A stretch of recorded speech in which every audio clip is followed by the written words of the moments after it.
Hey guys, just a heads up that for the first 6 minutes of this episode, the audio is a dash echoey. So if it gets too much, just fast forward 6 minutes and you'll be in flavor country. Hey you guys, and welcome to Steele Wars. I'm comedian Steele Saunders, and I do love Star Wars. And each week we talk to someone of interest about it. And today it is episode 2 of the Chit Chat, where we discuss The Mandalorian, and we have got 3 of our great buddies on the Skype, if you are watching visually, or just in your headphones, just randomly. Voices in your head, but what voices in your head to have? As we've got from the Blue Harvest podcast, Hawes Burkhardt. How you doing, buddy? I'm good. How are you guys? I'm great. Someone that maybe isn't so great, but has just decided to join us because she can't sleep, is New York's own, the Cantobite Dispatches. Second or equal first favorite FM Kaya. It's Emily Lind. How you doing, buddy? Hi, Steele. How you feeling? I've got a pretty bad chest cold, so if I sound weird, that is why. Okay.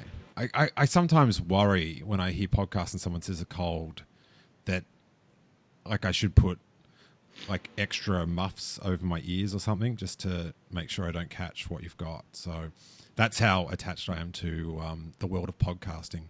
And when you talk the world of podcasting, you can't really talk about it in Star Wars without the man that knows what all the plugs do. From the Bad Motivators, it's Eric Strothers. How you doing, Eric? I'm great, man. Thanks for having me. And thanks for the callback to the whole audio plug thing. Well, I often when I have these issues, which Emily's been witness to many of, unfortunately, I always think, what would Eric do? And I then think he'd probably be calm about it, and I do the opposite. So there you go. Eric, we haven't had you on the show. How did you find episode 1 of The Mandalorian? What was I really dug it, man. I really liked it. What was your out of 10? What was my what? Out of 10. Oh, out of 10. 8.5. Ooh. I think I was an 8. I think I was trying to or maybe it wasn't 8.5. I was in that area. But because you've got to give it some room to improve. Right, or right. Peak. But why do you guys this I love things that you just this niggle at you in Star Wars. And for me, my current new one, Emily will be very happy to hear this, is I've got a new one, and it's I don't like that logo with all the masks. Oh, my God. It's very Marvel-y. Is that the one you're talking about, the intro? What would you think if, on December 19th or whenever we're seeing it, you sit down in the cinema and those masks flash up? No, thank you. Yes. Emily, where do you stand on this contentious new issue? Look, I don't want to see it in the theater. I would also completely forget about it the second after it was done. Buddy, listen, this thing's going up on YouTube, so if you want to be reasonable, not the zone. I apologize. If that happens the night that The Rise of Skywalker comes out, I will burn down Kathleen Kennedy's house. Is that better? Ooh. Is that what I'm supposed to do on YouTube? Be real angry for no reason? Hawes, listen, buddy, I don't know if you've got the funds to purchase the matches required to burn down Kathleen Kennedy's giant mansion. No, you're probably right. This take a lot of matches. I also don't think I have the anger and hate for Star Wars in me. I think your best bet is just to drip your chin in kerosene, light it, and just run in there and see what things you can nuzzle up to. I'm the human Molotov cocktail. Yes. I obviously, once the film starts, I don't care. But where's the fun in that? And I think I wouldn't be so bugged about it if I got confirmation it wasn't going to be in the cinema. Because then I could just like, okay, you know your place on your little streaming service. Like at least it's better than you're watching Disney Plus or whatever. What was that other thing that when you'd watch Rebels, you'd have to listen to the Disney XD. Yes. Oh Yeah. and they'd have an ad break just to show you that. I love that Steele, buddy. everybody else is like, oh, is Kylo Ren going to be redeemed? Is Rey going to turn out to be somebody? And Steele is there going, I need to know if that stupid logo is going to be in front of the movie. These are the issues that matter. I'm here to quell your fears, Steele. It's not going to be there. How do you know? I just know. I'll bet somebody 2 shiny nickels that that's not going to be there. Because why would they break form like that? You know what I mean? Like, it'd be so odd. The reason I think it's there for The Mandalorian is to say, hey, this is Star Wars. Why do you do that when you have a giant yellow Star Wars that's going to pop up before Episode 9, you know? What about if there's no Kroll? It's just that. Wow, that would be some kind of choice right there. It's just that for 2.5 hours. That's the whole movie. It just goes through every mask in the whole. Like that's how it ties it together. Is a 2 hour and 15-minute opening flash grab. This is what everyone expected we'd be talking about. Yeah. Oh yeah. I'm pleasantly surprised. Okay. So I'm just trying to imagine seeing all the clones, every one of them, their helmets flying by. Could I tell them apart? And Corey will be there going, there's Commander Kree, there's Cody, there's Dana. Eric just described Corey's favorite Star Wars movie of all time. Now, episode 2 of The Mandalorian, you've got Boba Fett attacking Jawas while hanging out with Baby Yoda. Is this just the bizarrest Star Wars fan fiction ever conceived? Like, this does sound like a bizarre 90s Star Wars video game. To be honest, if somebody, and I've realized we've all said this about many things in Star Wars lately, like especially stuff that happened in The Last Jedi, if somebody had told me this was going to happen without any visual, I would have been like, oh, that's going to be the stupidest thing I've ever seen. And then I see it instead, and I'm like, woohoo! It's awesome. It's surreal. Like, how does it even? Like, don't you? When I watch this episode, I feel like I'm in a weird dream because it's such a hybrid of different Star Wars things just like mashed together. But I did like how the Jawas had like they had little tents and stuff up the top. Like they like hang out up there and sunbake, like they're living their best life. Like the Tatooine Jawas, I think they hadn't really embraced the sun tanning life. It reminded me of a level from a Super Star Wars game. Yes, exactly. That's what it reminded me of, and I loved it for that. Yeah. So we pick up after the Mandalorian has got the child. And cuteness abounds, and then he goes down into that little ravine and gets a Trandoshan attack. Hawes, a Mandalorian fighting Trandoshans. That seems right up your alley.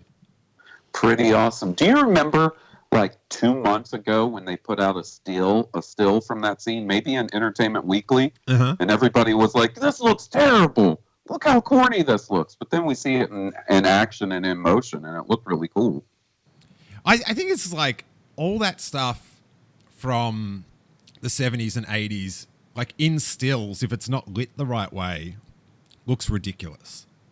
Like, it's sort of like if Yoda was lit more poorly, then if it was lit different, it would look so fake. But it's the lighting. So you sort of... And there's that thing of just acceptance as well. Like in the 80s, I don't know, it was almost like kind of rad that they were just like, there's a dude with a mask. Yeah. Like it was rad how lame it was kind of. Oh yeah, I totally get that. I was just, I was stoked that it looked quite a bit better. And it's one of those things like after seeing the picture, I was like, well, that's going to look better when they're moving around and it's not like a promo shot. And I think they did a good job of not focusing on the masks a little too much. Mm-hmm. If they had done too many like close-ups or clear shots of it, it might have been a little more apparent that they maybe weren't super high quality or the highest quality Star Wars masks, Yeah. How do you guys feel about the disintegrator weapon? It's that's like pretty video gamey as well. Like I'm like, is that too powerful a thing to have? Does that solve like every issue? Like it's rad, but I don't know. I just sort of like, why doesn't everyone have these disintegrators? Well, so this is the thing that my new obsession is. So on his bandolier, the ammo he has, mm-hmm. that's the bullets for the disintegration rifle, right? Ah, okay. My new obsession is going through the episodes and seeing if they're keeping track of how many of those he has. Oh my God. Well, while I hear where you're coming from, I had to tell myself, well, he's got that little armory in his ship. And not to be a huge spoiler, but past the episode we're discussing now, he plainly still has a lot of extra weapons. So he's got those in his bandolier. Plus, he's got like the 2 wraps above or like just under his knees on both legs that are filled with those carts too. Right. I'm just saying, like, I was wondering if they were purposely trying to make it a limited resource by establishing that it takes actually loading a cartridge into the gun, See, that's like if he'd run out during a fight. Right. Gotcha. But that's what I mean. It's so video gamey that Hawes wants a little thing down the bottom that says how many bombs he's got left. Yeah, exactly. Give it to me. Let me know. But if he comes across a crate and runs up underneath of him and punches it, and it suddenly his bandolier's full again, I'll take that. Yes. It does have that surreal Super Star Wars-y, like, it's Luke Skywalker and a scorpion. Yes. Now, for me personally, obviously the physics behind it, I can't suss out how that's supposed to work, but I laugh every time somebody gets disintegrated by it. It's just like in a joyful chuckle. And my son, he's 5, man, and that speaks to his soul. I'm telling you, he loves that thing.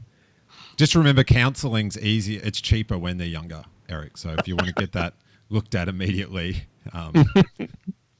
Well, also, I just love that it led to that great line when he's talking about the fact when he's talking with Nick Nolte, and he's like, well, I did kind of disintegrate a bunch of them. And it just tickled me.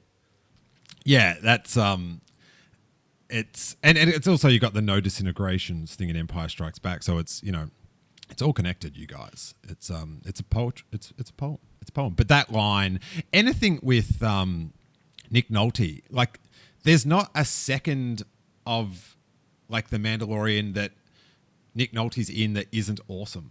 Like, that character is just delicious. He can do no wrong. I have spoken. Yeah, I was glad we got more of him in the second episode because I was afraid he was a 1-episode character. And I'm pretty sure, we won't be seeing him again ever, if anytime soon. So I was glad we at least got a second episode out of that character. It was really cool. Yeah, it's sort of like, it's a shame to not see him again. Because I thought at the end when he was like, come join me and my crew, that he was going to do it and then would have like the trio of Yoju, Emily, Yoju. Mm-hmm. I heard it. Okay, good. And then what's Nick Nolte's character's name? I've got it down here somewhere, but I can't. Cool. Yeah, they never say it, but it's on the pop. I don't know how to pronounce it, but see, that's why I have to get onto these pops. My fake fandom is showing out right now. But yeah, I thought he was going to join, and then they'd have the trio of Yoju, Kuel, and the Mandalorian. But I kind of like respect if they just had this like A1 character for 2 episodes, and then that's his story, and then we can then read tweets about how there's going to be his own spin-off Disney Plus cartoon or whatever for the next 12 to 15 years. So good work either way, I guess. How did... Hawes, you're good at explaining this stuff to me. You can't get to the village where Yoju was without a Kurg. But then he gets back. I was kind of wondering that too, and I guess when he was walking through those valleys where the Trandoshans ambushed him, I guess that's the like crags he was jumping over in the blurred. Oh, I hadn't put that together. That's quite obvious, but yeah, I hadn't actually thought, oh, where they're jumping, that's where they're now fighting. That's ace. So I kind of wonder if Nick Nolte telling him the only way you could get there was, meaning the only way you could get there and have a vantage point where you're looking down into that compound was to go over the top. But I guess he couldn't take the shortcut back because he didn't have his blurg anymore. So does that mean that Jason rode a blurg to the set every day? A trash can shaped blurg. Ah, okay. Great. Emily, you're a fan of Yoju, and you love calling him Yoju. Uh-huh. What did you think of Yoju's eating habits, the cute swallowing of the frog? What I love is when you just see the frog hopping around, I'm like, oh my God, is Baby Yoda going to eat that frog? And I didn't think they were actually going to show the frog getting eaten. So the fact that they actually show it being swallowed, oh, so good. Loved it. Is that how your kids eat, Eric? Pretty much, it's dead on. Yeah. Yeah. That's how it goes down in my house. Harry's learned how to say more, and he wants more a lot, apparently. So he gets back to his sandcrawler, his ship, the Razor Crest, and the Jawas have gone to town on it.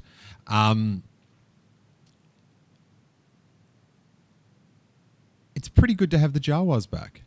I'm enjoying their mischievous ways. Have we got any anti-Jawa people on the show today?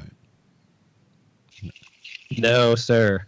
No, I thought I was going to be, I would have thought that I'd be pretty ambivalent towards seeing Jawas again. Instead, I was super excited to see Jawas again. Yes.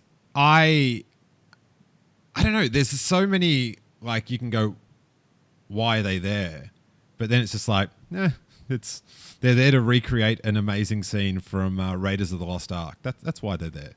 And okay, can I ask a question? Is it weird to anybody else? Like, look, I love the Jawas in the scene. I love all the Jawa antics, the sand crawler. Is it weird to anybody else that it's another sand planet in Star Wars with Jawas, but it's not Tatooine?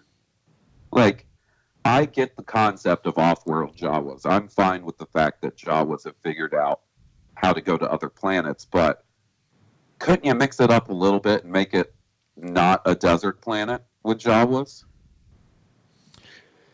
I think you're underestimating the how cheap it is to make a desert set. That's true. But I don't know. Something about it. Like, I love it. Like, it's not taking anything away from the show from me, but, like, how many desert planets are we going to have now that aren't Tatooine? Maybe Jawas are allergic to water, like the aliens and Signs. So they only go to desert planets. Oh, God. See? That's all it took. I'm all right. There we go. I'm down. It's Emily Hidalgo on the line. Yeah. Finger point means assertion. That is the best thing out of the visual dictionary ever, that it describes Kylo Ren's finger pointing. There's an arrow there saying he does it. I've been having a lot of fun on Twitter lately. And I posted up a thing, why would you need treads in Star Wars? Because there was some people that thought those speeder bike things from the episode 9 preview were crazy. And then, oh my God, the Sandcrawler's back. It's the best. I love it how like we can be so... everything that happens when we're 10 is the best. And it's unquestionable. And then when you grow up, you're like, hey, that's... maybe the movies I've been watching have been silly all along. But I've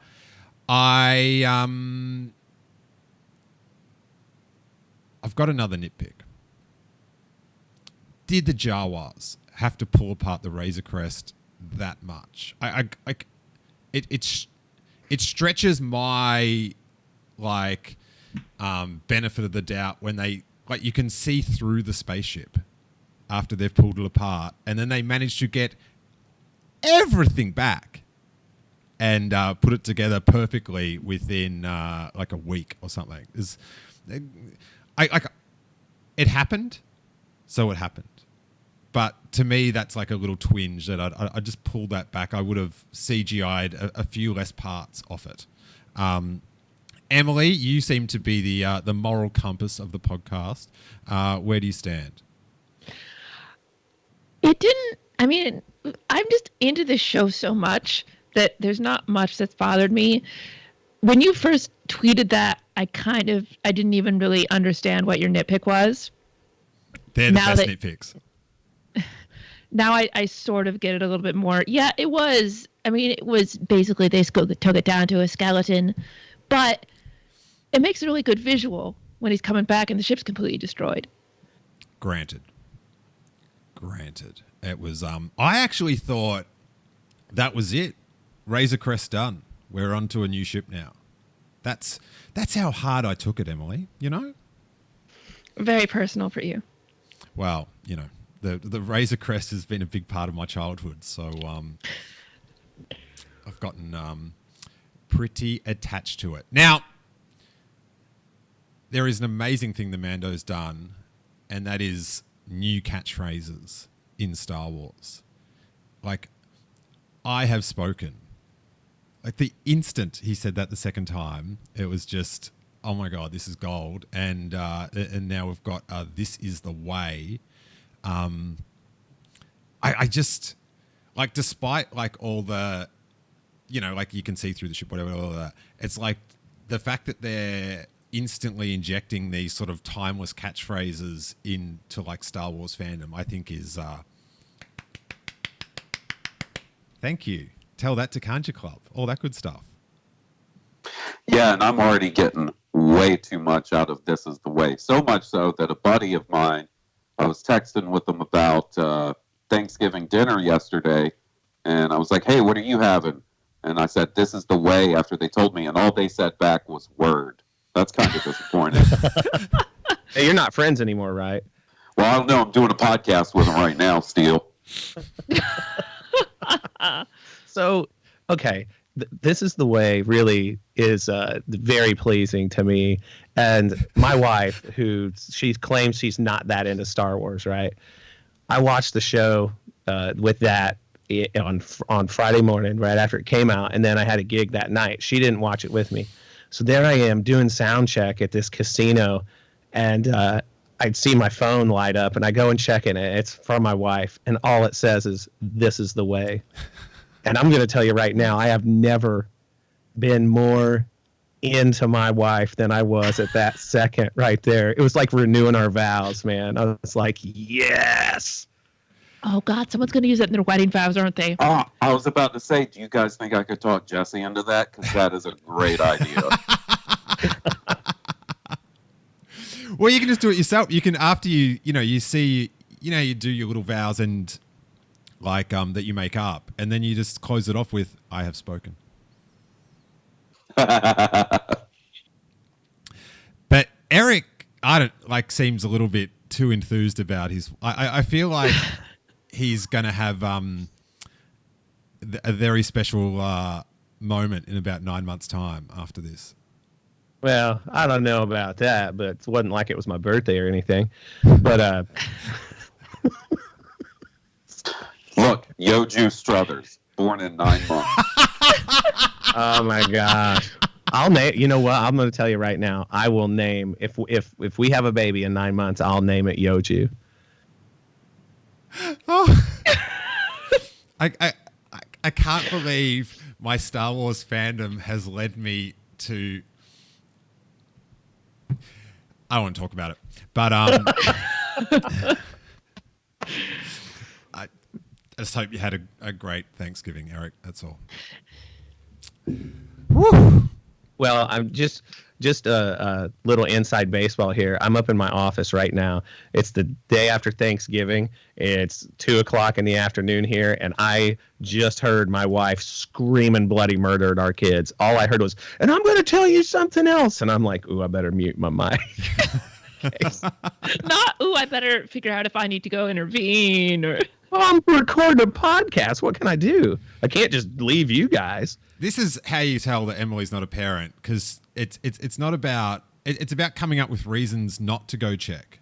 Like, she's got it handled. Do you know what I mean? I don't want to intrude. She's a great mother. All that sort of stuff. Is that how it goes, Eric? A little bit, yeah. Yeah, I'll go with that. As a parent, Emily, as a parent, orange eyes, red eyes. Is there been any backstory on the eye? Have we got like a fan reason? Have we Star Wars, affied the difference in eyes? Is it what are the theories out there in fandom? Has anyone got any? I haven't seen or heard anything, honestly. So we could make this the big issue in Star Wars. Dude, this is a tweet thread waiting to happen right here. Yes.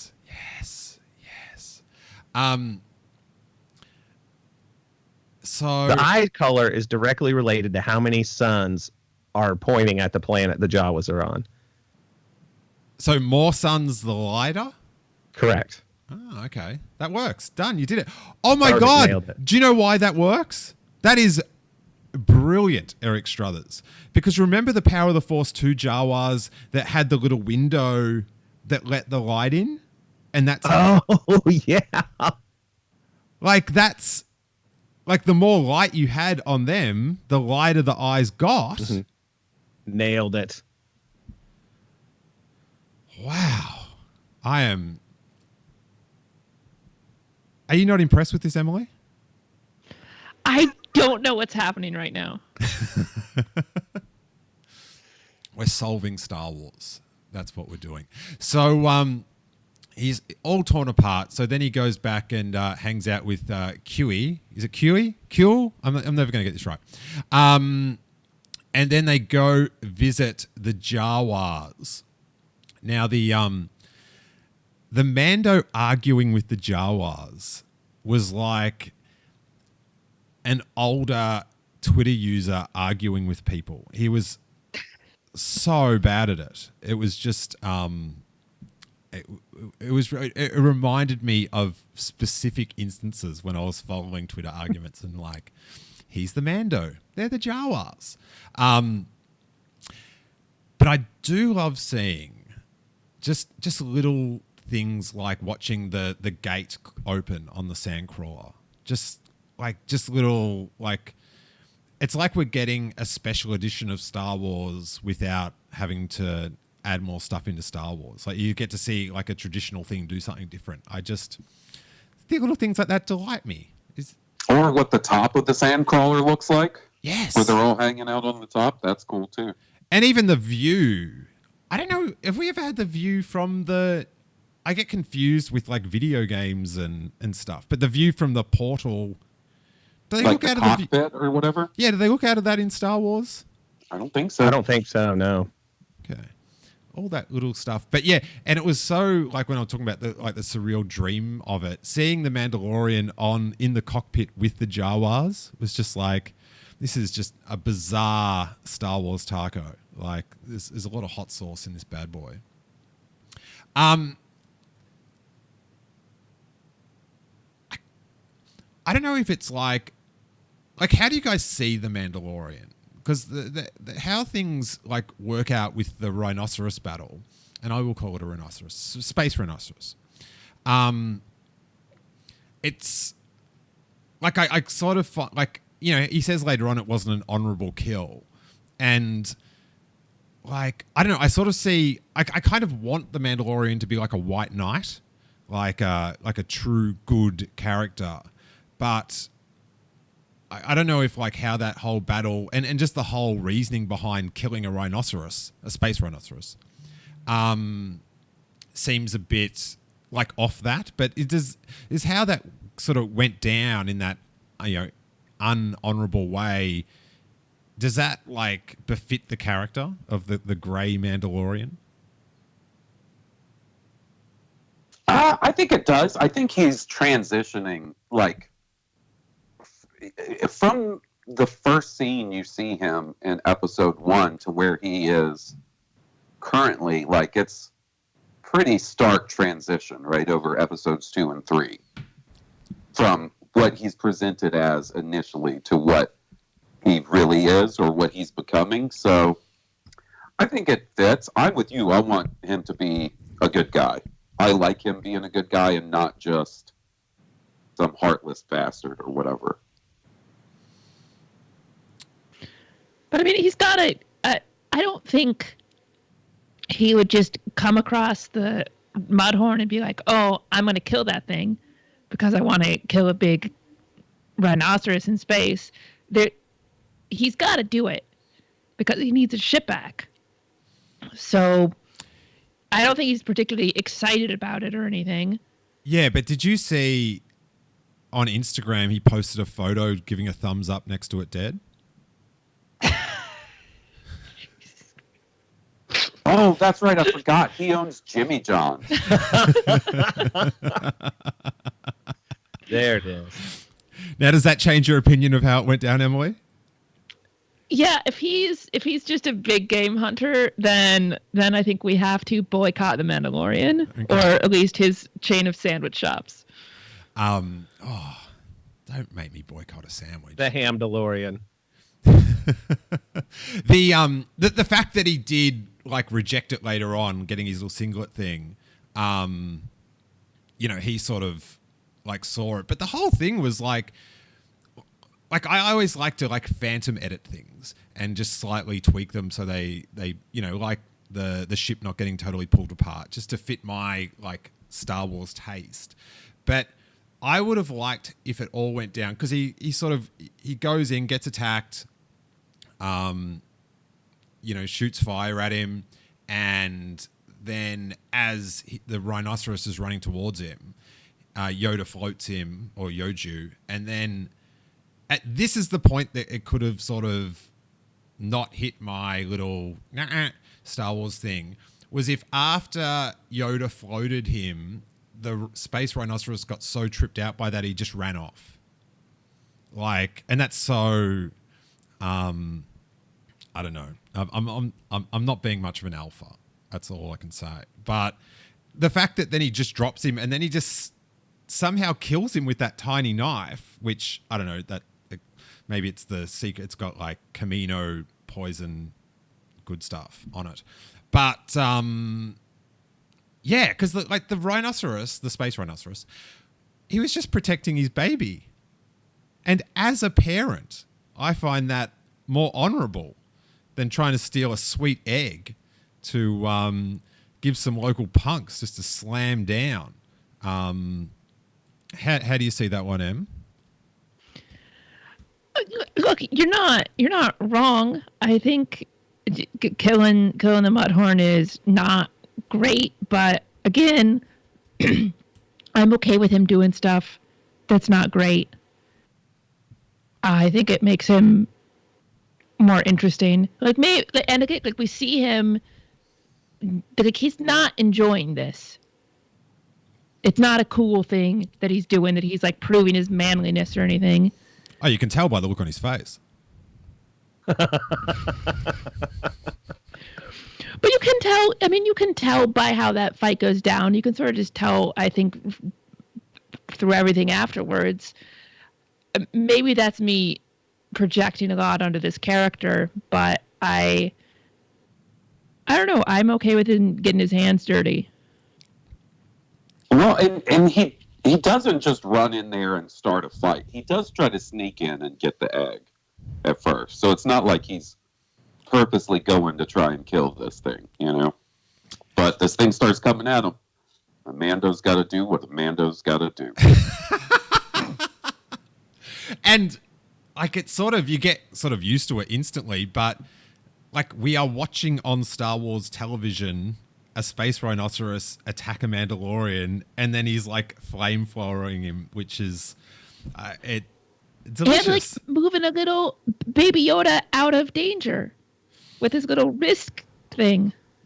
I don't like the way Yoda sort of floats with him all the time, but how he like used his wrist thing really quickly to go whoop and move him out of the way. That is like that's what you want out of a Mandalorian, that they've got all these gadgets and they instantly can like they've got the thought process to instantly go this now, that. Like that's hella cool, as they say in San Francisco. And I also like that he got his ass beat in that fight. Like It wasn't just, oh, there's a giant monster that I'm going to deal with no problem. It was tough for him. And like if Baby Yoda didn't intervene, things would have probably gone much differently for him. Much differently. I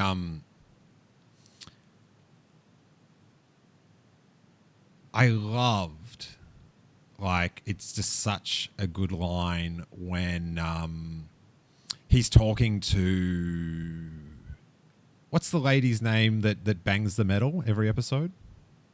The armorer. The armorer. About how it wasn't an honorable kill. I got an assist from my enemy, and she's like, "Why would your enemy help you?" And he goes, they didn't know that they were my enemy." Like about Yoju, like that's that hurt. That hurt my heart a little bit right there. Oh, it was just so, like, it was such an insight into him that he's like just dwelling on how he sort of like let Yoju down, like innocent little Yoju. Because I always think that about like Harrison is like, what does he think I'm doing?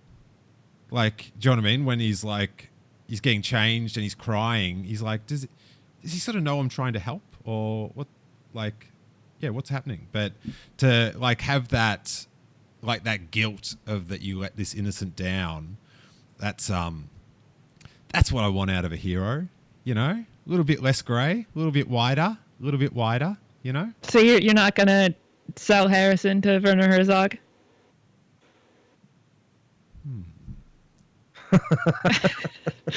Well, if Steele shows up to Celebration in a set of shiny armor, we know something's up. I think the real life metaphor of that is if I get the scratches taken out of my car, that would be that's worth your kid. Yeah. The Steele shows up in a Tesla Cybertruck, and we're like, uh-oh. Hey, how's Harrison doing? that is very telling. That is very telling. Now, I've heard on a few other shows, people, they don't sort of dig that the scenes with the armorer are kind of similar.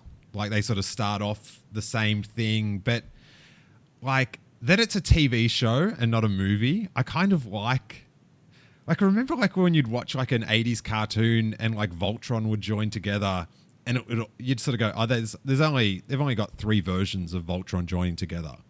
Mm-hmm. And they sort of like, it's just the trope of seeing it happen exactly the same. I kind of view it like that. What do you think, Hawes? I dig it. I mean, I think it's good to show, like, for the transition purposes, and I never thought of it like what you were saying with the Voltron animation, or like He-Man's running animation in the old He-Man cartoons. They did the same thing where it was just the same animation, but he was going to the left or he's going to the right over and over again. Like, yeah, it doesn't bother me at all. See, when I was little, I don't think I realized that, but I did know that every time he held the sword up, it was like the same animation. Like, I think maybe you might have been a cooler little kid than I was. So, congrats. You would have totally dominated me in primary school. I don't know about that. It would have been good if when the ship started again and the engines took off, that the Mandalorian just like started screaming, "It's working! It's working!" It's like fake fans. Know your prequels. Recognize them. It's all connected.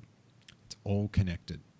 Yeah, and then it ends with Kuel.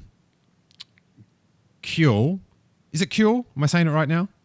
I think that's how it's pronounced. I got that from Dominic Jones. I'm going to assume he knows with his sweet Star Wars Underworld insider information. Yeah, but he's got that Canadian accent, so who knows? Do you know what I mean? That's a good point. I hadn't even considered that. And it ends with Kuel dropping yet another banger quote about how does it exactly go? It's like, may your child arrive safely and bring you great fortune or something like that. It was just... Good luck with the child. May he survive and bring you great fortune. Yes, that is... I like that. I feel like this show's really speaking to me. And that's about it. It's goodbye to Kuel. Definitely goodbye to Space Rhinoceros. What did... any final thoughts and scores? Eric? There was a scene during the negotiation with the Jawas where Lumberjack Nick had reached out to me and said, I can't believe nobody has mentioned R5D4 being in this shot. And I've since gone back and looked at it from several angles, and I now do not think it's him, but it sure looked like him. But standing behind the Jawas, but it looks like everything on him that should be red looks, it's not black, but it's like this weird gray. So, but I was excited when I thought it was him. I'm like, yeah, R5D4. I loved that the Jawas technology was real janky with like the old school submarine thing. I thought that was a nice touch. You know, the big open horn they're talking into. But I'd say, man, I give this one a solid 9. Ooh. Just for the humor alone. Okay. It was very funny. The when Kuel says, I'm surprised you took so long. Is that who said that one? Yeah. Yes. Yeah. Like, yeah. The scripting is, like, I think quite brilliant. But Emily, what are your final thoughts and score? I don't know what I was expecting them to do with the egg. I was definitely not expecting them to immediately rip the egg open and start eating it. And it delighted me that they did. The sense of humor in the show is great. I don't remember what I gave episode 1, but I would give this like a couple tenths of a point higher. Oh, so it's like an Excel spreadsheet equation where you've got equals last score times 1.1. Yes. Okay, excellent. I use a lot of Excel spreadsheets in my real life. Hawes. I loved it. Trandoshans, Jawas. Your Jawa is terrible. You sound like a Wookiee. One of the funniest things in the episode. Like, I love the Jawa. Like, this dude just disintegrated like half a dozen of them, and they're still going to talk crap to him. Like, I love that. I give it a 9.0. Oof. Solid 9. I give the first episode a 9.5 though. Okay, cool. The blowing up of the Jawas is, again, very video gamey, where, you know, in a video game when you can do something very bad to something very cute, and it's like you feel guilty doing it, but it's like I like the sound effect. It's fun to just jump on like a little harmless thing in Mario Brothers and just crush it for no reason. It's just like it's mean, but it's delightful, and like things like that, and like I think back to the little flute thing from the first episode, just sprinkling little things like that in is super, super fun. And who knew that when Boba Fett strutted up in 1979 or whenever the holiday special came out, that weapon had such destructive uses. I myself, I like this a little bit less than the first episode. I think I'm a little bit nitpicky on this one. I'm going to give it a 7.5. I think I was 8.5 last episode, but it's a second episode. You got to have a bit of a dip. Anyway, Eric, let the good people know about your superb podcast featuring R5D4. Yeah, R5D4 is our mascot. We're called the Bad Motivators. Luke Cruiser, Dallas Wood, and I are all three dads that talk about Star Wars from our stupidly unique slant of buying tons of Star Wars toys that aren't for our kids. And you can also find me on The Sith List, the all things geek podcast with a heavy leaning towards Star Wars. Heavy. And on Twitter, what are you? Oh, at Eric Strothers. It's a tough one. Nice. And there's a new Strothers Wars coming up. We can sizzle soon. Just got to cut an intro and outro for it.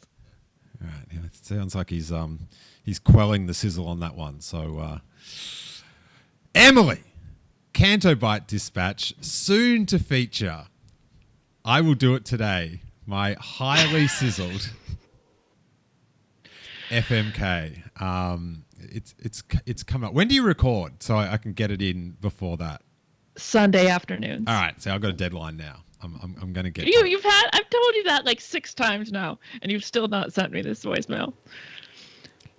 Have I mentioned my son? There's important things, Steele. Debate. Yeah, I do the Cantobite Dispatch with Brittany Brown. She is hilarious, and I love her. And you can find that anywhere, and it is on Twitter and Instagram at Cantobite Pod, and then my own is at EF Lind. Tight and Hawsey Hawes. You can find me on Blue Harvest every Saturday with my buddy Will. You can find me on Rogue One with Johnny and Mike. That sure is something. And I'm at Blue Harvest Pod on Twitter. Wow.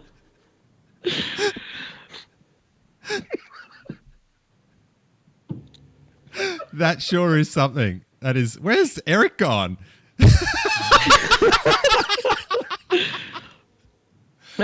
Wow, what a visual feast. All right, you guys. Well, thanks so much for coming on the show and talking. And I highly recommend all these guys' pods. They're on my must listen every week.